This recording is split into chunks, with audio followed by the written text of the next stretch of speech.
Today, you and your children unprecedented violence in America. We're all watching every night and through the summer we saw as cities burned, looters steal, people in prayer are assaulted, and small business owners are beaten. Today, some politicians encourage the violence while others stand idly by.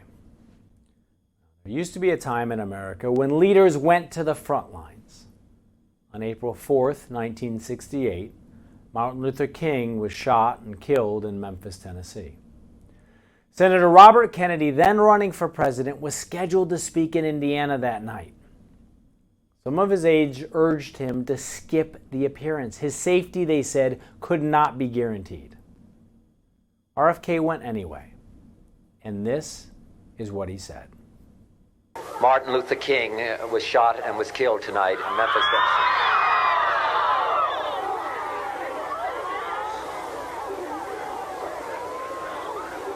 Martin Luther King dedicated his life to love and to justice between fellow human beings. He died in the cause of that effort.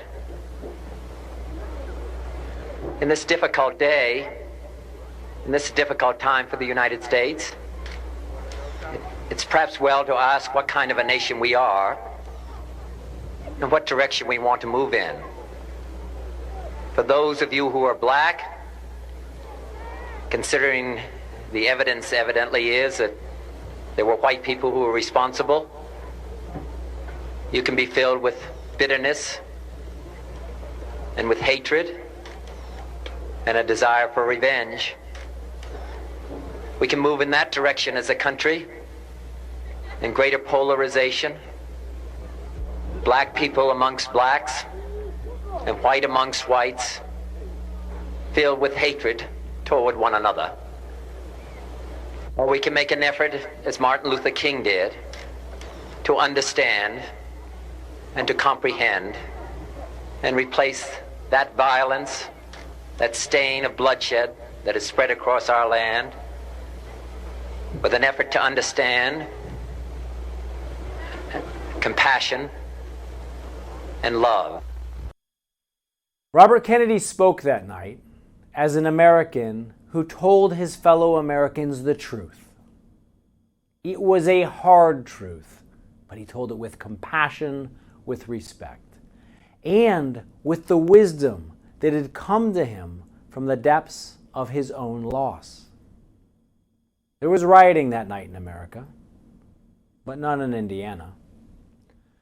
We need to have leaders who are willing to go to the front lines, and those leaders can be you and me and our friends and our neighbors.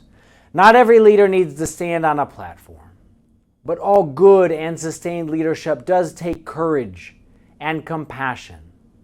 And it is in us as much now as it was in Americans then. Robert Kennedy was unfortunately and tragically right when he said that night that it would not be the end of violence and lawlessness. He was, however, also profoundly and beautifully right when he said that the vast majority of people in this country want to live together in peace with one another. In my years of service as a Navy SEAL, a humanitarian worker, a governor, a veteran leader, I always found that people have great reserves of resilience, of common sense, of courage and strength. So perhaps tonight we could do what Kennedy recommended 50 years ago, to go and say a prayer for our country and also for one another.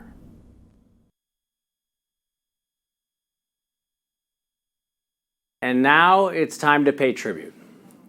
This is a country built by real American heroes. And here on Actionable Intelligence, we honor the men and women who serve on the front lines.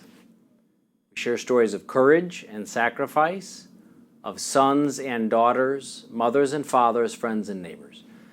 Our hero tonight is St. Louis Metropolitan Police Officer Bo Bohannon. He responded bravely to a call of shots fired. He was himself shot and killed while serving the people of his city just a few months ago. He was on the job for only 3.5 years. He was only 29 years old. He leaves behind a wife, Alexis, and 3 children. Bo Bohannon, we remember you and your family for your service and your sacrifice. Alexis Bohannon joined us for our Blue Courage special. If you have not seen it yet, go out to justthenews.com. We said we'd never forget, and on Actionable Intelligence, we're going to do the work to remember. To nominate a hero, reach out to our team at action@justthenews.com. We'll be back in just a minute.